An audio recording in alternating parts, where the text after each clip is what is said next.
So this is what we woke up to this morning, which was kind of magical. We didn't expect accumulation. And look, we've had a visit from our friend, the deer, one of the many that are out here. Isn't that pretty? It's pristine at this point.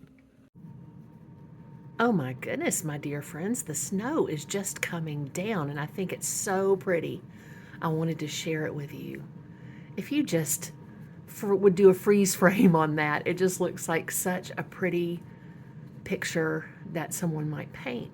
It's really cool. I said cool again. It's okay. It's just who I am. But I thought you might enjoy that. I hope you can see it. Okay, lovelies. The heater's a little loud in the background. And also I have some ambiance on TV.